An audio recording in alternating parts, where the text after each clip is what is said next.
Seja bem-vindo à Escola do Trabalhador, uma escola com mais de 20 anos de tradição na educação profissionalizante em nosso país. Eu sou o professor Wellington, diretor da Escola do Trabalhador. Você está iniciando o curso de atendente de farmácia, um curso simples, mas que servirá muito para a sua qualificação profissional e a sua inserção ao mercado de trabalho. A Escola do Trabalhador é uma escola com mais de 20 anos de experiência no ramo de educação profissionalizante. Aqui você aprenderá o básico para atuar como um atendente de farmácia e, sem dúvida alguma, alcançar êxito nesta profissão, uma das profissões que mais tem gerado emprego neste país. A nossa escola, onde você está matriculado no curso de atendente de farmácia. Aqui você irá aprender a atuar de forma muito simples no ramo de farmácia. Seja bem-vindo à Escola do Trabalhador. Muitas pessoas não conhecem ou sabem pouco sobre a modalidade de cursos livres. Neste vídeo falaremos sobre ela. Essa modalidade de ensino integra a educação profissional não formal, podendo ser presencial ou online. Os cursos livres foram criados para oferecer a todas as pessoas conhecimentos específicos sobre determinadas áreas, nas especificidades de capacitação, atualização ou aperfeiçoamento. E você não precisa ter uma formação anterior para a realização deles. Ou seja, qualquer pessoa que busca comprovação de conhecimento pode fazer um curso livre. Estes cursos independem de autorização dos órgãos de educação para serem ofertados e são amparados pela LDB. Aqueles que buscam uma promoção em seu trabalho ou qualificação para determinada função, por exemplo, é recomendada a modalidade de capacitação. Aperfeiçoamento é indicado para aqueles que buscam desenvolvimento de competências. E, por fim, a modalidade de atualização para aqueles que querem rever os conceitos da atividade profissional e renovar-se na área que atua. Vai aí uma dica!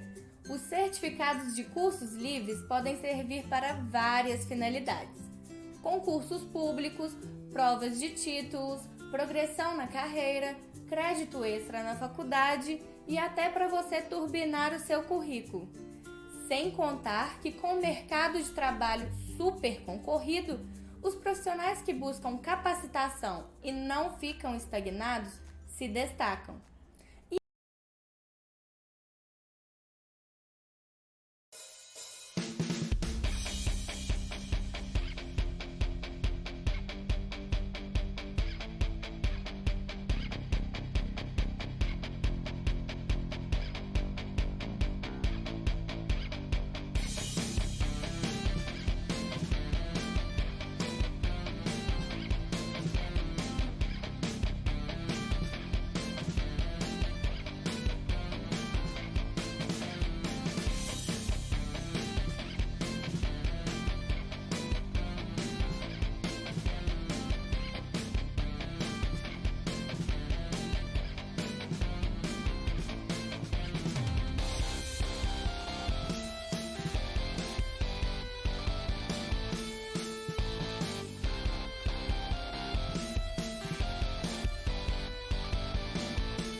Se tem uma coisa que está crescendo no Brasil é o número de farmácias. Você já deve ter notado aí no seu município que, além do centro, elas estão se alastrando também para os bairros.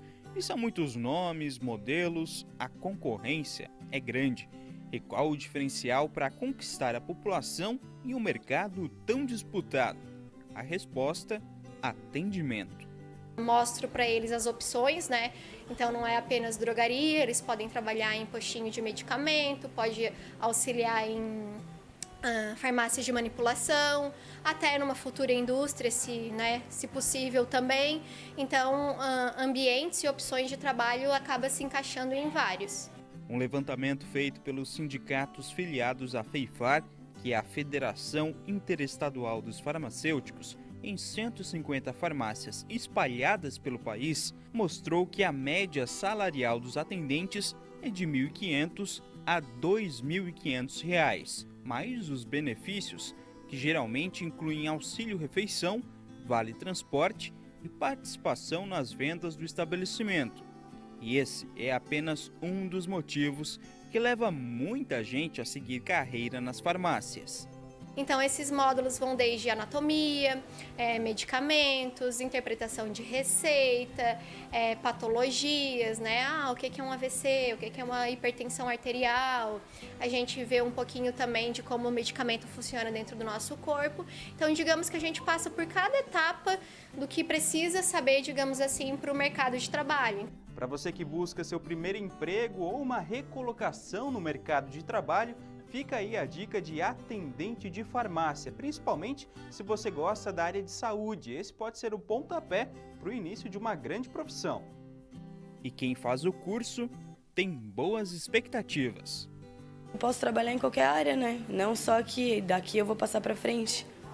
O que está achando do curso até agora? Ótimo.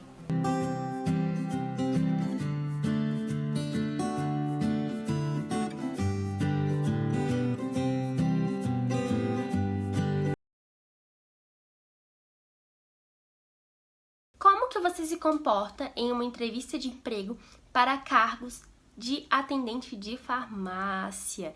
Então, se você quer se candidatar a uma vaga desse tipo, vamos comigo que a gente já vai iniciar.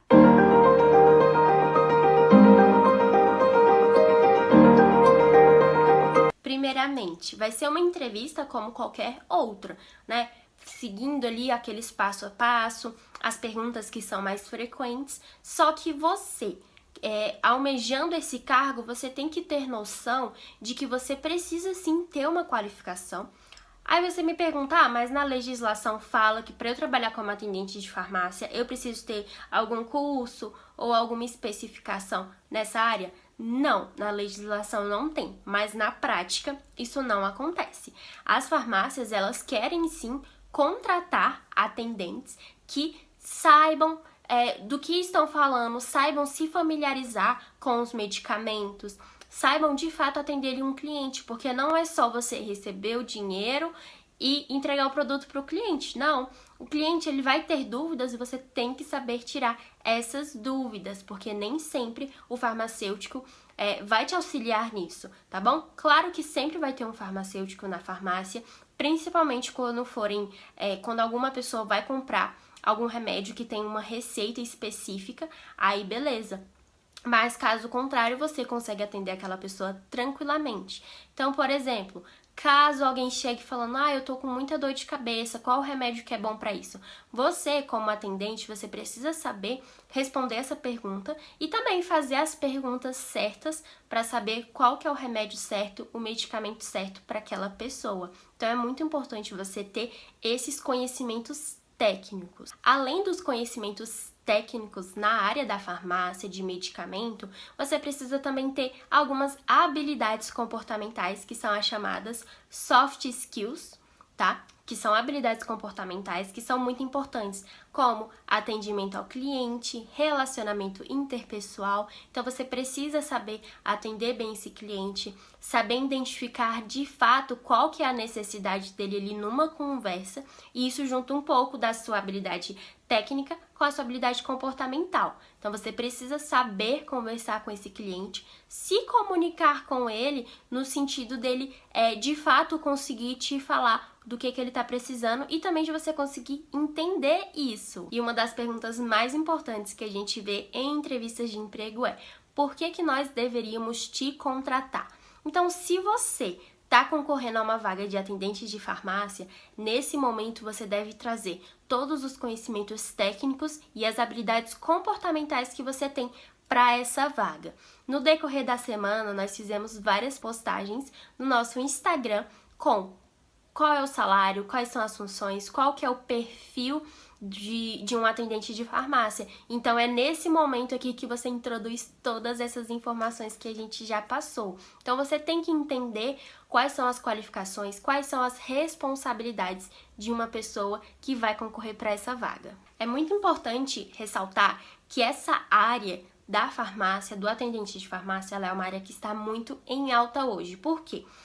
Em meio a todas as crises que a gente já teve, inclusive a essa pandemia que a gente está passando agora, a área da farmácia, que é da saúde, ela é considerada um serviço essencial, então ela não fecha, ela sempre está ali funcionando. E, por exemplo, você, como cidadão, se você precisar economizar dinheiro, você vai deixar de comprar uma roupa ou deixar de comprar um remédio?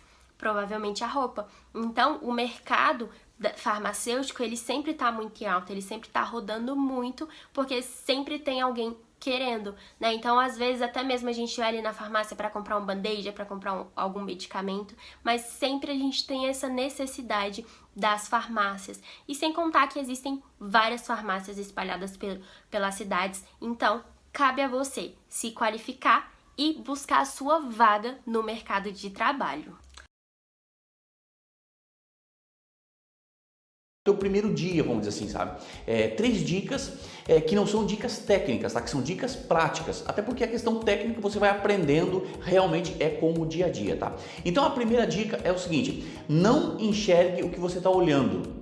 Parece uma dica meio estranha, né? O que é não enxergar o que você está olhando? Assim, não enxergue aquele paredão cheio de caixinha, tu entende? Porque aquilo ali, quando você chega na farmácia, que você olha aquilo ali, cara, é um paredão cheio de caixinha, coloridinha, com as faixinhas no meio, umas é amarela, umas é preta, rapaz do céu, aquilo ali, para o primeiro contato de uma pessoa que não tem noção do que é aquilo ali, eu diria assim que chega a ser angustiante, né, tu olhar. Então, por que você não pode olhar para o que você está enxergando? Porque existe uma lógica, né, naquelas caixinhas ali, existe uma lógica, e essa lógica você vai entender no teu primeiro dia de trabalho. A pessoa vai chegar e vai te explicar o que é, onde é que tá, o que é o que, né, como é que é a ordem, e você vai sacar, beleza? Então a primeira coisa, não olhe o que você está enxergando. A segunda dica é o seguinte, faça aquilo que as pessoas que já estão na farmácia há muito tempo não gostam de fazer, né, e você vai ganhar 2 créditos ao fazer, né? O que é essa segunda dica? Limpe prateleiras. Limpe as prateleiras do medicamento, principalmente, tá? Por quê? Porque primeiro você vai fazer uma coisa que as pessoas já não gostam muito de fazer, né? Ninguém gosta muito de limpar e tal.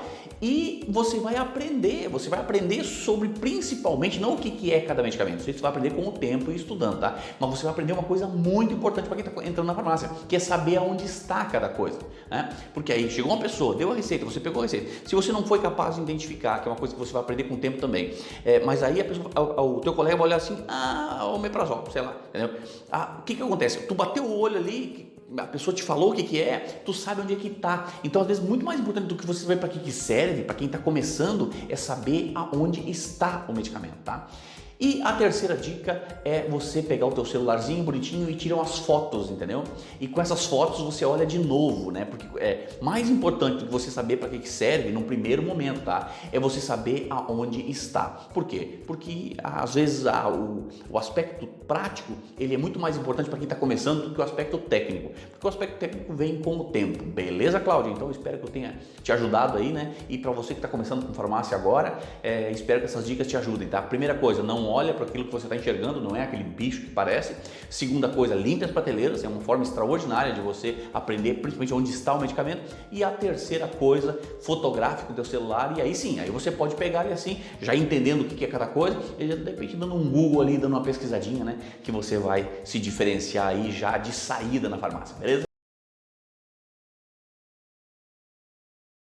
Bom, pessoal, uma dúvida muito frequente aí que o pessoal tem, né, tanto que perguntam em nossos comentários e também quando a gente vai pesquisar aí as dúvidas mais procuradas no YouTube, no Google, tá?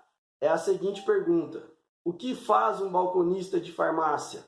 Então muitas pessoas, né, que têm interesse nessa área gostariam de saber o que esse profissional faz, qual é a função dele dentro de uma drogaria, né? Eles têm curiosidade. E eu vou falar aqui algumas dessas funções, né? Então você pode, isso também vai depender, né, do porte da farmácia, se é uma farmácia pequena, média ou grande. Numa farmácia pequena, você vai fazer um pouco de tudo. Você vai atender, você vai vender, você vai cobrar, você vai receber, você vai voltar troco, você vai marcar o produto que está faltando nas faltas ou o produto que está quase acabando, você vai marcar ele nas faltas para que outra pessoa faça as compras, ou às vezes você até vai ajudar a fazer as compras, você vai ajudar a conferir a nota fiscal do produto que chega, você pode também ajudar aí a guardar os medicamentos, né? Isso numa farmácia maior é chamado de repositor, mas numa farmácia pequena, na maioria das vezes, é exercido, né, tudo junto. Você pode ajudar um pouco aí também na parte administrativa, fechamento de convênios, né, que são aquelas vendas que você faz para descontar na folha de pagamento da empresa que o seu cliente trabalha. Você pode fazer serviço de banco, às vezes, né, o seu patrão pode pedir para você ir pagar algumas contas no banco. Então, em farmácia pequena, você pode fazer um pouco de tudo, inclusive abrir a farmácia, fechar a farmácia, né? Então, você acaba tendo muitas responsabilidades. Tem o lado bom, que você vai aprender um pouco de tudo. Se um dia você for para uma farmácia grande, você tiver a oportunidade de ser o gerente, você vai conhecer um pouco de todos os setores. Porém, né, você não vai se especializar em nenhuma dessas áreas, tá? E quando você vai para uma farmácia de médio a grande porte, na maioria das vezes as funções são especializadas, né? Ou você é só caixa, ou você só é vendedor, ou você só é comprador, ou você só é repositor. Às vezes você pode ser, né, um perfumista, uma pessoa que trabalha aí na perfumaria. Então você pode ter trabalhos especializados numa farmácia maior, né? Você pode, às vezes, ficar responsável aí em receber esses medicamentos e conferir com a nota fiscal, né? Então, tem algumas funções que na farmácia pequena é feito por todo mundo, na farmácia maior, às vezes, essas funções são feitas por pessoas específicas. Hoje eu queria trazer uma dica para vocês que eu gostaria muito que alguém tivesse me dado quando eu comecei a trabalhar em farmácia comercial, porque eu saí da faculdade e fui direto para a farmácia comercial. E assim, eu tive muita dificuldade para conseguir responder as questões que as pessoas traziam sobre medicamentos, porque essas questões eram das mais variadas possíveis. Então, à medida que as coisas foram acontecendo, eu percebi que eu precisava ter duas habilidades. A primeira era ter conhecimento suficiente sobre medicamentos e também ter um raciocínio rápido e eficiente para que eu conseguisse responder essas questões que as pessoas traziam e para que eu conseguisse resolver o problema que a pessoa estava me apresentando ali. Então, o que eu pensei? Se eu vou ter sempre que estar resolvendo os problemas das pessoas relacionados a medicamentos, se as pessoas vão sempre na farmácia e solicitam o meu conhecimento em relação a isso, então eu preciso ser muito boa nisso. E o jeito mais eficiente que eu encontrei de fazer isso foi criando problemas hipotéticos baseado naquilo que acontecia com mais frequência na farmácia. Ai, André, mas já tem tanto problema na farmácia, eu vou criar mais problemas ainda? Sim, se você quiser melhorar o seu conhecimento e o seu raciocínio, você precisa fazer isso. Por exemplo, se alguém chegava com dor de cabeça, né? E aí eu ia, conversava, orientava a pessoa, indicava algum medicamento e aí ela ia embora. Depois que ela ia embora, eu começava a confabular sozinha, né? E se essa pessoa fosse hipertensa? Qual medicamento que eu indicaria? Se essa pessoa fosse diabética, o que ela poderia tomar? Qual a orientação que eu poderia dar? E se ela estivesse grávida, o que eu faria? né? Então, baseado no que acontecia, eu começava a criar várias questões hipotéticas, vários problemas e começava a encontrar soluções para todos esses problemas. E se essa pessoa não estivesse com dor de cabeça, se ela estivesse com dor de barriga, se ela estivesse com cólica, se ela estivesse com dor de dente, entendeu? Então eu ia começando a forçar a minha cabeça a pensar em problemas, em possíveis problemas e também em possíveis soluções. E aí, olha que fantástico que aconteceu. Ao invés de eu ficar lá esperando ser surpreendida por uma situação nova que eu não saberia responder e me posicionar, eu já me preparava intelectualmente antes para agir quando o meu conhecimento fosse solicitado. E a primeira coisa que eu percebi foi que não adiantava eu pegar o Goodman e decorar ele inteiro, não adiantava eu decorar as bulas de medicamentos como eu tentei fazer, eu tentava pegar medicamento por medicamento e estudando todas as características de cada um, só que não adiantava porque na hora que alguém chegava com uma questão, eu não conseguia raciocinar de maneira rápida e eficiente para responder aquela questão. E essa forma que eu encontrei de fazer isso, criando esses problemas e procurando soluções para eles, foi a forma mais eficiente que eu encontrei para aumentar os meus conhecimentos sobre medicamentos, ao mesmo tempo que eu conseguia raciocinar rápido em cima dos problemas das pessoas. E aí, mais uma dica, se você quiser ir um pouco mais além, você começa a anotar todos esses problemas. E mesmo se aquelas questões que você imaginou não sejam as mesmas que forem solicitadas para você, você já vai ter um banco de soluções, onde você vai poder combinar essas soluções que você já tinha e encontrar uma nova solução. E quando você se pegar, você já vai ter prazer em ser um resolvedor de problemas relacionados a medicamentos.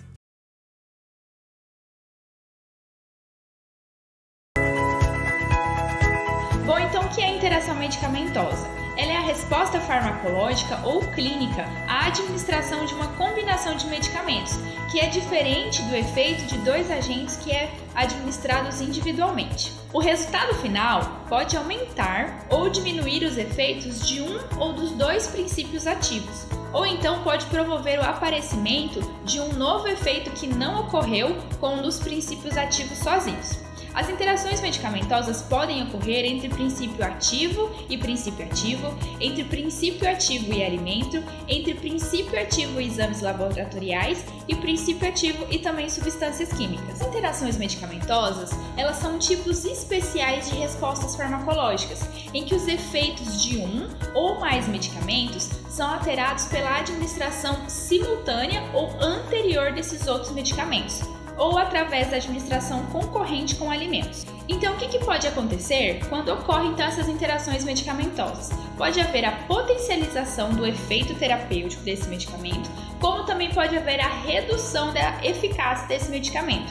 Pode aparecer também reações adversas com distintos graus de gravidade, como também pode não causar nenhuma modificação no efeito desejado do medicamento. As interações podem ocorrer na fase farmacocinética. O que é essa fase farmacocinética? É no momento da movimentação do princípio ativo, da absorção até a sua excreção. Ou então pode acontecer na fase da farmacodinâmica, que já está relacionada ao local de ação desse fármaco. Bom, então as interações farmacocinéticas são as mais frequentes e influenciam de forma significativa na terapêutica medicamentosa. Os medicamentos podem também interagir durante o seu preparo. Então vamos definir melhor essa questão da interação farmacêutica ou então a incompatibilidade farmacêutica. Bom, são interações do tipo físico-químicas que ocorrem quando dois ou mais medicamentos são administrados na mesma solução ou misturados no mesmo recipiente, e o produto que é obtido é capaz de inviabilizar a terapêutica. Então essa incompatibilidade, ela acontece fora do organismo, durante o preparo dessa medicação. E frequentemente resulta então na precipitação ou na turvação da solução, a mudança de coloração do medicamento e também na inativação desse princípio ativo. Além então do preparo do medicamento nas mesmas soluções, outra forma de promover essa incompatibilidade farmacêutica é quando esses medicamentos são administrados nos mesmos horários. ou também quando ocorre a associação de substâncias na mesma solução e no mesmo recipiente, e também quando medicamentos que são sensíveis à luz são expostos à luz. Agora, com relação à interação farmacocinética. Essa interação farmacocinética, no processo da farmacocinética, pode afetar o padrão de absorção, de distribuição, metabolização ou excreção. São interações difíceis de prever porque ocorrem com medicamentos de princípios ativos não relacionados. Modifica a magnitude e a duração do efeito, mas a resposta final do medicamento ela é preservada. Já na interação farmacodinâmica, o que acontece? Ocorre uma modificação no efeito bioquímico ou fisiológico do medicamento. Geralmente, ela ocorre no local de ação do medicamento, ou seja, nos receptores farmacológicos, ou até mesmo através de mecanismos bioquímicos específicos, sendo capaz de causar efeitos semelhantes, que é o sinergismo, ou efeitos opostos. Por exemplo, o ácido acetilsalicílico ele pode diminuir a ação antihipertensiva do captopril. Um outro exemplo é o omeprazol, varfarina e clopidogrel. Quando esses 3 medicamentos são administrados juntos, o omeprazol ele pode aumentar a ação da varfarina e diminuir a ação do clopidogrel. O clopidogrel ele é um antitrombótico. O ácido acetilsalicílico e a insulina. O AS ele pode aumentar a ação hipoglicemiante da insulina. Um outro exemplo é a amoxicilina e o ácido clavulânico. A amoxicilina associada ao ácido clavulânico aumenta o tempo de sangramento e de protrombina, que é um elemento proteico na coagulação sanguínea quando utilizado com o AS. Inibidores de monoamina oxidase, que são as MAO, e tiramina, que é a monoamina derivada da tirosina. Então, quando ocorre essa interação, os inibidores de monoamina oxidase, que normalmente são utilizados para tratamento de depressão, associada à tiramina, pode promover crises hipertensivas e até mesmo hemorragias intracranianas. O omeprazol e o fenobarbital. O omeprazol usado com o fenobarbital, que ele é um anticonvulsivante, pode potencializar a ação desse barbitúrico. A levodopa, que é utilizada no tratamento para a doença de Parkinson, ela tem a sua ação terapêutica inibida por dietas hiperproteicas. E como eu havia falado antes, também pode ocorrer a interação entre medicamentos e alimentos. E um exemplo que a gente pode citar, o leite e a tetraciclina. Os íons divalentes e trivalentes, que são presentes no leite e em outros alimentos, são capazes de formar quelatos não absorvíveis com as tetraciclinas, ocasionando a excreção fecal de minerais, bem como a do fármaco. Óleo mineral e vitaminas. Grandes doses de óleo mineral interferem na absorção de vitaminas lipossolúveis, as vitaminas A, D, E e K, beta-caroteno, cálcio e fosfatos, devido então à barreira física e à diminuição do tempo do trânsito intestinal. E por último que a gente pode citar é os diuréticos e minerais. Altas doses de diuréticos, ou seu uso por um tempo prolongado, promove o aumento na excreção dos minerais. Um exemplo, furosemida, diurético de alça, acarreta a perda de potássio, de magnésio, zinco e cálcio. Portanto, a interação entre medicamento ela pode ser útil, ela pode ser benéfica, causar respostas desfavoráveis não previstas no regime terapêutico ou então apresentar um pequeno significado clínico. As interações benéficas elas são abordagens terapêuticas fundamentais em diversas patologias. No tratamento da hipertensão arterial severa, com a combinação de medicamentos com mecanismos de ações diferentes, que promove a redução mais eficiente da pressão sanguínea. Na quimioterapia antineoplásica, onde ocorre a associação de antagonistas serotoninérgicos e dopaminérgicos, é recomendada para minimizar o quadro de náusea e de vômito. Na sedação, onde ocorre a associação de hipnóticos, analgésicos e bloqueadores neuromusculares, que é necessária para a manutenção do estágio anestésico completo. Então, agora segue uma lista de medidas de ordem prática, com a finalidade de contribuir na prevenção de reações adversas decorrentes das interações medicamentosas. Então, evite colocar nos mesmos horários administrações de vários medicamentos intravenosos. Evite também misturar medicamentos na mesma solução ou no mesmo recipiente. Evite administrar nos mesmos horários medicamentos que possuem os mesmos efeitos tóxicos. Por exemplo, a aminoglicosídeos e a anfoterecina B. Procure utilizar vias de administração diferentes quando for administrar medicamentos que tenham compatibilidade duvidosa ou desconhecida. Observe se ocorrem alterações visíveis no momento do preparo de medicamentos, como por exemplo a mudança de coloração, uma água mais turva, fique atento a isso também. Procure sempre lavar os dispositivos de infusão antes de administrar um outro medicamento. Respeite sempre o intervalo de 2 horas entre a administração de um antiácido e um outro medicamento. Neste vídeo falaremos sobre o Manual de Boas Práticas Farmacêuticas, um documento que todas as farmácias e drogarias devem ter, pois é obrigatório segundo a RDC 44/09. O Manual de Boas Práticas Farmacêuticas possibilita que as boas práticas em farmácias e drogarias sejam implementadas para se alcançar os seguintes objetivos: oferecer qualidade no serviço. É uma forma de assegurar que os procedimentos serão cumpridos e que os funcionários serão treinados, compreendendo e aplicando as normas estabelecidas pela empresa e pela legislação vigente. Minimizar erros e desvios na execução das atividades. A padronização é uma maneira de minimizar os erros. As boas práticas é um conceito focado na melhoria contínua de processos. Assim, as atividades podem ser corrigidas e feitas com maior rigor. Diminuir perdas. Ao implantar procedimentos para as diversas atividades, o retrabalho é reduzido. Assim, evitam-se desperdícios de materiais, oportunidades, tempo, talento, processos desnecessários e, consequentemente, de dinheiro. Otimizar ganhos. Os consumidores querem ser clientes em empresas sérias e que garantem a segurança do produto. Assim, as boas práticas tornam-se uma forma de fidelizar clientes e, consequentemente, otimizar os ganhos. Estabelecer rotina. Determinar como as atividades e processos serão padronizados contribui para estabelecer uma rotina. Essa rotina é essencial para diminuir a variação dos serviços e oferecê-los sempre da mesma forma, permitindo a reprodutibilidade. Forma de fazer com que as tarefas sejam cumpridas. O Manual de Boas Práticas pode também auxiliar no cumprimento das tarefas, uma vez que os funcionários serão treinados e saberão quais são as atividades de sua responsabilidade. Ainda auxilia a execução de todos os passos do processo, não deixando que uma etapa seja esquecida. Cumprir a legislação. Por fim, as boas práticas e a confecção do manual são elementos que auxiliam a empresa a cumprir as legislações vigentes, como a RDC 44/09 e outras. As normas estabelecidas pelos agentes reguladores devem ser englobadas nos procedimentos desenvolvidos. Os processos executados na farmácia são serviços. Os serviços podem ser definidos como ações, esforços ou desempenhos. O controle de qualidade dos serviços é muito mais árduo do que se comparado a bens, pois possuem 4 características que os tornam diferentes. São elas: intangibilidade. O serviço não é tangível, não pode ser tocado, mas sim experimentado.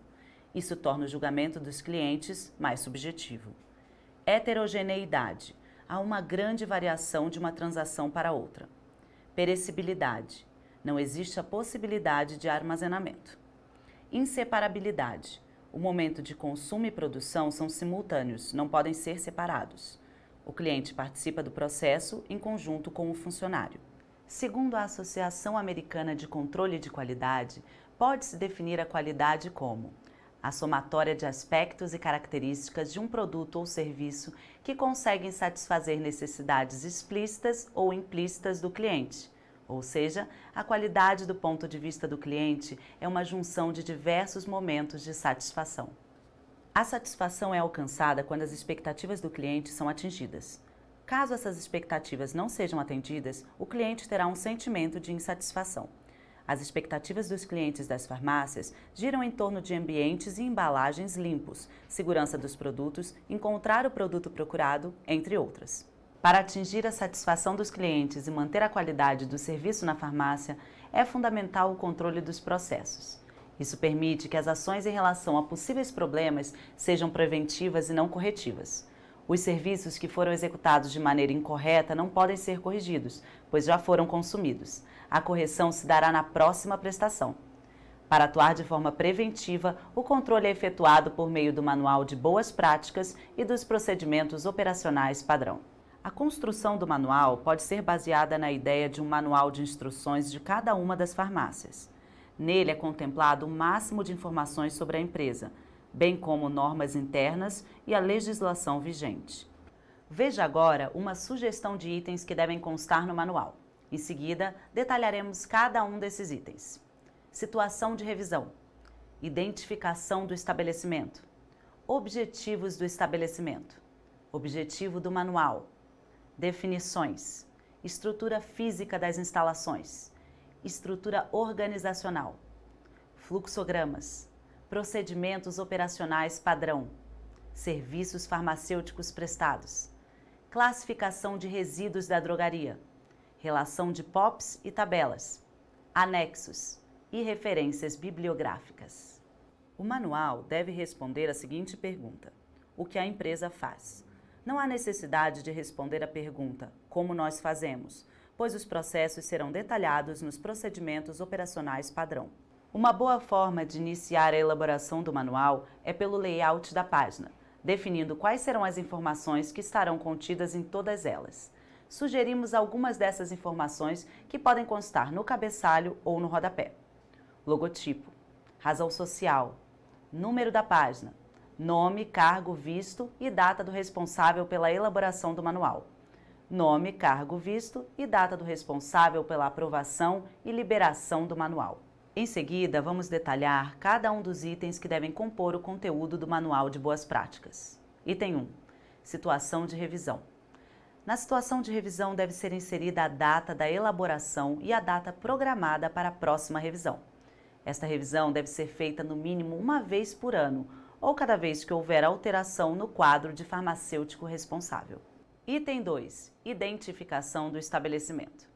Nesse item devem ser colocadas todas as informações sobre o estabelecimento, como razão social, nome fantasia, endereço, número do CNPJ, AFE, AE para farmácias com manipulação de fórmula, registro na Vigilância Sanitária Municipal, nome do responsável legal, nome e CRF do responsável técnico e corresponsável, bem como o horário de trabalho destes. Item 3. Objetivos do estabelecimento. Descrever a função do estabelecimento, ou seja, para que ele existe. Pode ser colocada a missão, visão e valores da empresa, caso haja. Item 4. Objetivo do manual. Aqui deve ser apresentada a função e importância do manual, como, por exemplo, normatizar o funcionamento da empresa, de forma a manter regras de boas práticas de comercialização de produtos e serviços prestados. As normas são elaboradas de acordo com a legislação vigente e as rotinas da loja, para que o trabalho seja feito de uma maneira uniforme por todos e dentro dos padrões da empresa, garantindo a qualidade dos produtos e serviços oferecidos. Item 5. Definições. Nesse espaço podem ser inseridas as definições dos termos adotados. As palavras que não são rotineiras e de fácil compreensão precisam ser definidas para consulta quando necessário. Item 6. Estrutura física. Na estrutura física serão apresentadas as instalações da farmácia. Neste item podem constar a descrição das áreas e ambientes existentes, metragem, planta baixa, relação de equipamentos e utensílios que são patrimônios da loja. Como exemplo, podemos citar os computadores, mobiliário, balança, equipamentos para prestação de serviços farmacêuticos, entre outros. Também pode ser inserido um tópico sobre a limpeza e sanitização da loja. Lembrando que no manual será comentado rapidamente e encaminhado para os procedimentos operacionais padrão que descrevem estes itens. Item 7. Estrutura organizacional. Nesse item são colocadas as informações sobre os recursos humanos. Abordar a estrutura hierárquica da loja com a apresentação do organograma, as normas para os funcionários, descrição de trabalho por funções, o vestuário, normas de saúde, higiene e treinamentos. Item 8. Fluxogramas. Os fluxogramas são uma representação gráfica de um determinado processo ou fluxo de trabalho. São apresentados usando figuras geométricas normalizadas e setas que determinam os passos lógicos de um determinado processo. O objetivo do fluxograma é compreender de forma rápida e fácil a transição de informações ou documentos entre os elementos que participam na atividade em questão. Ainda é possível visualizar pelo fluxograma as ações e decisões que devem ser tomadas diante de um problema. Para cada processo que ocorre na farmácia, haverá um fluxograma e um procedimento operacional padrão. Item 9. Procedimentos operacionais padrão. Os procedimentos operacionais padrão são documentos que detalham como cada um dos processos deve ser efetuado. As tarefas são descritas de forma a não deixar dúvidas sobre a sua execução. Na RDC 44/09, são descritos alguns procedimentos operacionais padrão que são obrigatórios às farmácias e drogarias. São eles: limpeza e higiene dos ambientes da farmácia ou drogaria, aquisição, recebimento e armazenamento dos produtos, exposição e organização dos produtos para comercialização, dispensação de medicamentos, destino dos produtos com prazos de validade vencidos, destinação dos produtos próximos ao vencimento, prestação de serviços farmacêuticos permitidos quando houver, uso de equipamento de proteção individual. Item 10. Serviços farmacêuticos. Caso a farmácia ou drogaria efetue serviços farmacêuticos no Manual de Boas Práticas, deve constar quais são esses serviços. Entretanto, o detalhamento de como serão efetuados deve ser feito no procedimento operacional padrão de cada um. No manual, o texto pode referir qual é o procedimento referente. Item 11. Classificação de resíduos. Na classificação de resíduos da drogaria ou farmácia, deve-se comentar de forma sucinta os tipos e destinos dos resíduos gerados. O detalhamento da gestão dos resíduos deve ser efetuado em um documento à parte, o Programa de Gerenciamento de Resíduos em Serviços de Saúde. Item 12. Relação de POPs. Uma relação de procedimentos operacionais padrão, fluxogramas e tabelas auxilia a localização destes documentos e é muito útil. Por este motivo, sugere-se a inserção deste item. Item 13. Anexos.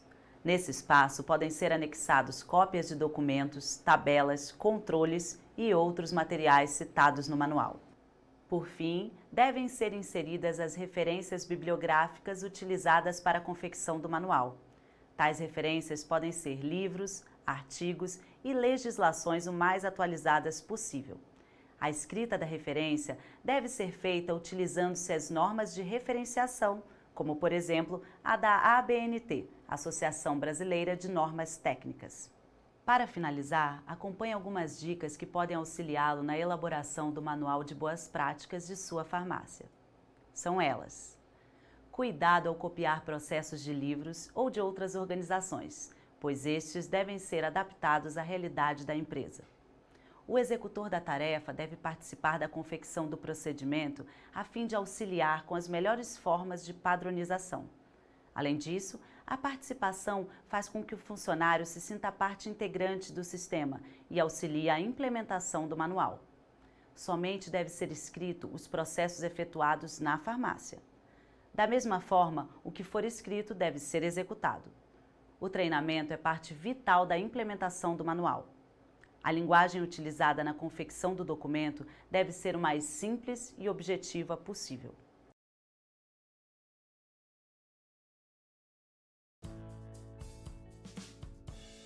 Tipos de medicamentos. Você conhece os tipos de medicamentos?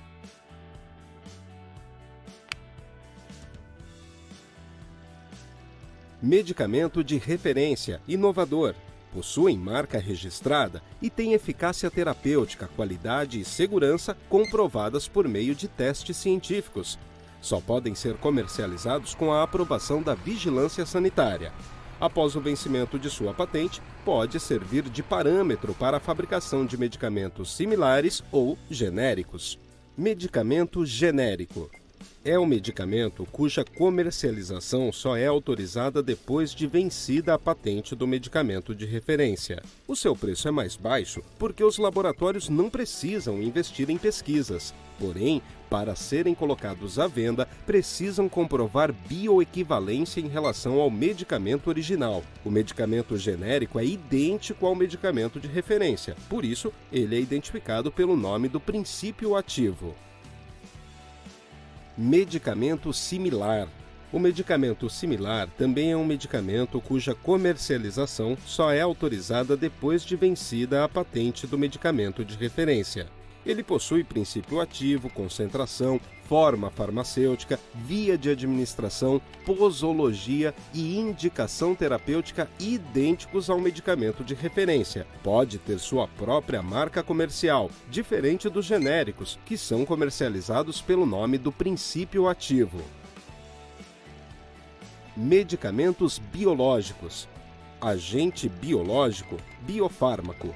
É produzido em organismos vivos, a partir de modernas técnicas de biotecnologia com estrutura molecular bastante complexa. Isso significa que uma cópia deste agente nunca vai ser estruturalmente idêntica. Medicamento biosimilar. É a reprodução mais próxima possível do medicamento biológico de referência. Entretanto, não é um genérico. As múltiplas etapas envolvidas no processo de fabricação impedem que o produto final seja exatamente idêntico ao medicamento biológico de referência. Por isso, sua nomenclatura, biosimilar.